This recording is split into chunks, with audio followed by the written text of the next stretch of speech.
Hello, Steve Arts 89. Well, I usually don't talk about politics on my tiny little channel because you can't talk about politics. It's totally tribal. It's totally divisive. There's no conversation. People just attack you basically. But I had to talk about what happened. When I first saw the headlines and the thumbnails on YouTube, I was shocked and I was like, oh my God, because I think in my head I still think of him as the Donald Trump from The Apprentice. But then when you remember who he is now and what he's trying to do, and I started to feel a way I can't actually say on YouTube. I can't say what I eventually thought after a couple of minutes. I mean, when I saw the blood on his ear and realised this person had come an inch or so away from killing Donald Trump, I had thoughts which I can't articulate on YouTube. But yeah, the world is really in danger of being destroyed by Donald Trump and his wake.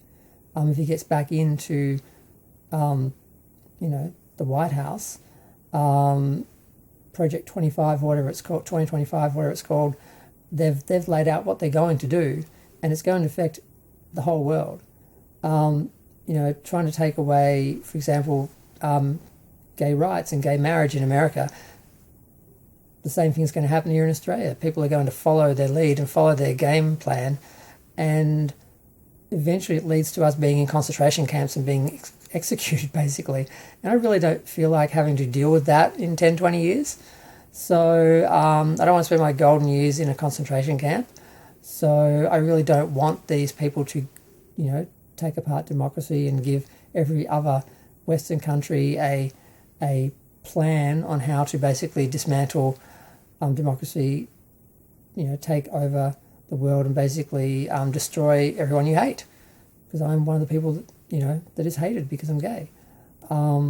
These people want me dead. So I don't want them to run the world. So yeah, when you think of one person's life versus millions, either dying or just having a lesser quality of life because their civil rights have been taken away, it leads to some thoughts that I can't say on YouTube. I'd really love to say what I think, or what I thought, and how I feel. But you can't because YouTube is censored. Everything is censored, mostly to protect Donald Trump. Like, there will be people wanting to say what I feel on Twitter, and they will be blocked. But anyone saying anything about the people killed on January 6th and what happened there, they are defended and promoted and celebrated. And yeah, it's a scary dynamic that is just that we just live with and live in now.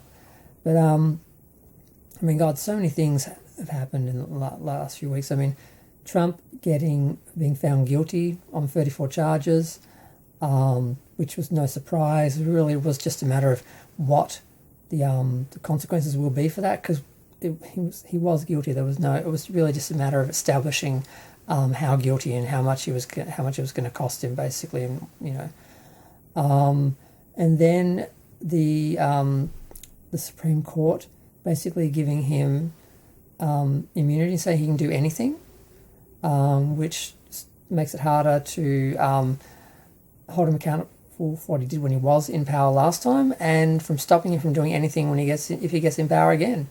And thanks to this person doing this, trying to assassinate him and failing, it's going to strengthen his campaign. He right away, his instinct wasn't the instinct of a normal person to be afraid or vulnerable. His instinct was to think of the image that was going to come out of this, to think of he basically had his arm up and he was posing for the cameras, basically, because he knew how he could spin this and use this. And that was where his mind went immediately, not to his safety or anyone else's safety, because somebody died. I don't know if they were shot by the people trying to shoot the shooter or shot by the shooter when they missed Trump. I don't know. But I just really am afraid for America, and I'm afraid for myself because Australia is little America. We're like I don't know how many states America has, 54 or something. We're like the 55th state of America, really, at this point. And we see now in our politics people mimicking the Trump manifesto, and it's scary because the same poison that is in America's culture is in Australia as well. There are people here who want to kill me and destroy me and everything that they don't agree with, and all the minorities that they don't like. And those people are just craving and desperate for power, and when they see someone else succeed, they're going to try the same thing here and in other countries, and it just spreads like a sickness. And I'm really afraid, and I wish I could say what I would like to say about this situation and how I feel about what happened, but I can't. But I think you know what I'm saying anyway. But I'm going to go. Feel free to share, like, comment, subscribe. Let me know what you think of this failed assassination attempt.